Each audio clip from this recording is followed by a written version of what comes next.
या सगळ्या परिस्थितीमुळे शरद पवार तर मोठ्या संकटामध्ये आणि त्यांची राष्ट्रवादी मोठ्या धोक्यात येत असल्याचं आता दिसू लागलं आहे। शरद पवार यांच्या राष्ट्रवादीतील 7 खासदारांच्या भोवती फुटीच्या संशयाचं जे काही वलय निर्माण झालेलं आहे, काही खासदारांचा अजित पवार यांच्याकडे असणारा ओढा आता जगजाहीर झालेला आहे।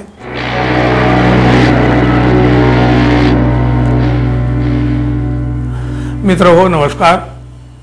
स्थानिक स्वराज्य संस्थांच्या होणाऱ्या निवडणुका, या सगळ्या निवडणुकीच्या तोंडावर राष्ट्रवादी काँग्रेसचे अध्यक्ष प्रमुख सर्वेसर्वा शरदचंद्र पवार यांच्या पक्षामध्ये आता दुसऱ्यांदा फूट पडण्याची शक्यता निर्माण झाली आहे। यामध्ये बघा, विद्यमान प्रदेशाध्यक्ष जे आहेत जयंत पाटील यांना जर पदावरून बाजूला केलं ना, तर त्यांचीही भूमिका काय राहणार आहे हा विषय राष्ट्रवादीसाठी सुद्धा चिंतेचा बनू शकतो। विधानसभा निवडणुकीतील दारुण पराभवाच्या नंतर पहिल्यांदा शरद पवार यांच्या उपस्थितीमध्ये राष्ट्रवादी काँग्रेसची बैठक आता नुकतीच मुंबईमध्ये पार पडली। बघा, या बैठकीत पक्ष संघटनेची नव्यानं बांधणी करणं, महाविकास आघाडीतील घडामोडी आणि आगामी स्थानिक स्वराज्य संस्थांच्या निवडणुकीच्या तयारीबाबत चर्चा होणं तर अपेक्षित होतं। मात्र प्रत्यक्षात जी चर्चा झाली ना, ती पक्षाच्या 7 खासदारांना अजित पवारांच्या राष्ट्रवादीत येण्यासाठी दिलेल्या ऑफरची। अर्थात या आरोपानंतर जाणाऱ्यांनी आणि घेणाऱ्यांनीही या चर्चेपासून हात झटकणे स्वाभाविक होते आणि झालं देखील तसंच। मात्र एकूणच या संदर्भातील चर्चेचा सूर आणि केंद्रातील राजकारणाची दिशा पाहता असं काही होणारच नाही हे म्हणणं देखील धाडसाचं आहे। त्यामुळे येणाऱ्या स्थानिक स्वराज्य संस्थांच्या या ज्या निवडणुका होणार आहेत, या निवडणुकीच्या तोंडावर राष्ट्रवादी काँग्रेसमध्ये आता दुसऱ्यांदा फूट पडण्याची मोठी शक्यता तर निर्माण झालेली आहे। गेल्या काही काळापासून तशा प्रकारच्या चर्चा देखील सुरू आहेत। विधानसभा निवडणुकीतील पराभवाच्या नंतर शरद पवारांच्या राष्ट्रवादीत नाराजीचे आणि सत्ताधारी अजित पवार यांच्या राष्ट्रवादीत उत्साहाचे वातावरण आहे। भारतीय जनता पक्षासोबत सत्तेत जाण्यासाठी अजित पवार यांनी स्वतंत्र भूमिका घेतली, राष्ट्रवादी काँग्रेसमध्ये फूट पाडली। या फुटीमुळे पक्ष संघटना पूर्णपणे खिळखिळीत झाली, हे तर कोणी हे मान्य करत आहे। मात्र तेवढ्यावरच या मंडळींचं समाधान झालेलं दिसत नाही। त्यामुळे शरद पवार यांची आता उरली सुरली राष्ट्रवादी सुद्धा पुन्हा गळाला लावण्यासाठी नव्यानं प्रयत्न सुरू झालेले आहेत।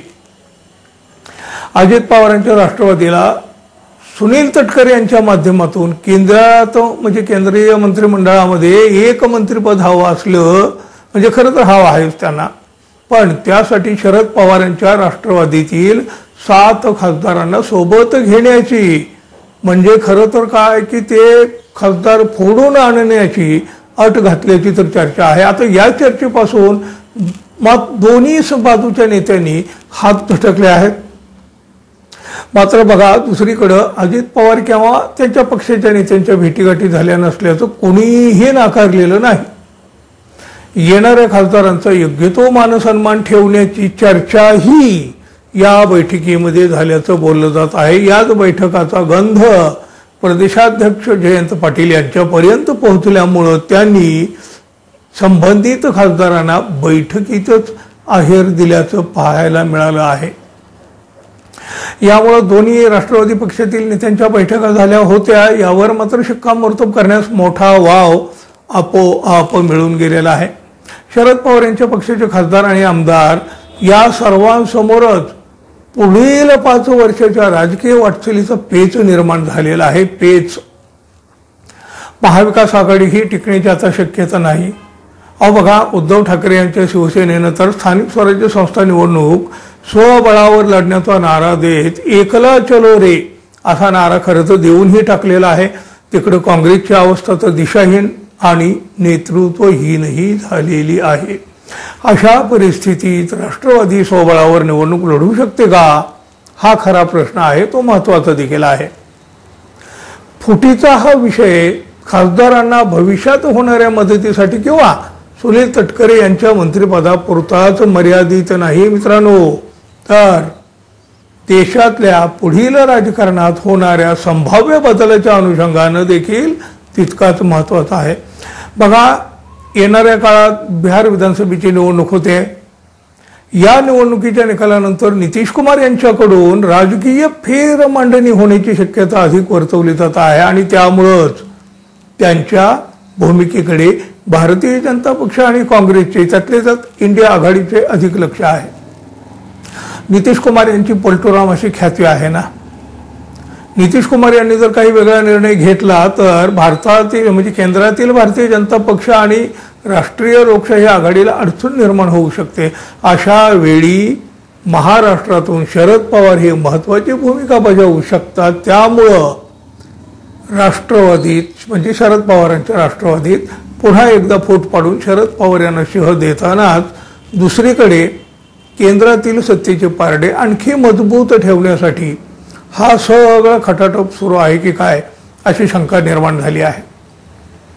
प्रदेशाध्यक्ष म्हणून जयंत पाटील 7 वर्ष कार्यरत आहेत. राज्यात पक्ष बांधणीसाठी त्यांनी मेहनत घेतलेली आहे, कष्ट केलेले आहेत. मात्र योग्य वेळी संघटनेमध्ये फेरबदल करणे असो किंवा जुन्या नव्यांचा मेळ घालणे असो, यात ते अपयशी ठरले आहेत असं मानलं जातं. त्यामुळेच कार्यकर्त्यांनी जयंत पाटील यांना बदलण्याची मागणी उचलून धरतानाच वेळ देणारा आणि कार्यकर्त्यांच्या भावना जाणून घेणारा प्रदेशाध्यक्ष असावा अशी मागणी केली आहे. पाटील यांना बदलण्यासाठी आग्रही मागणी स्वतः रोहित पवार यांनीच सातत्यानं लावून धरलेली होती. त्यामुळे जयंत पाटील यांना पदावरून पाय उतार व्हावे लागण्याची मोठी शक्यता आहे. बघा, असं जर काही घडलं किंवा असं जर काही झालं तर पाटील यांची पुढची राजकीय दिशा काय हा राष्ट्रवादीसाठी चिंतेचा विषय ठरू शकतो. शरद पवार यांच्या राष्ट्रवादीतील 7 खासदारांच्या भोवती फुटीच्या संशयानं किंवा फुटीच्या संशयाचं जे काही वलय निर्माण झालेलं आहे, काही खासदारांचा अजित पवार यांच्याकडे असणारा ओढा आता जगजाहीर झालेला आहे. विधानसभेला पराभूत झालेले काही माजी आमदार हे देखील अजित पवार यांची विविध कारणाच्या काढून भेट घेऊन संपर्कात राहत आहेत अजित पवारांच्या. त्यामुळं आगामी स्थानिक स्वराज्य संस्थांच्या निवडणुकीच्या तोंडावर राष्ट्रवादीमध्ये फुटीचा दुसरा अंक पाहायला मिळण्याची शक्यता आहे. या सगळ्या परिस्थितीमुळे शरद पवार तर मोठ्या संकटामध्ये आणि त्यांची राष्ट्रवादी मोठ्या धोक्यात येत असल्याचं आता दिसू लागलं आहे. पाहूया काय होतंय ते.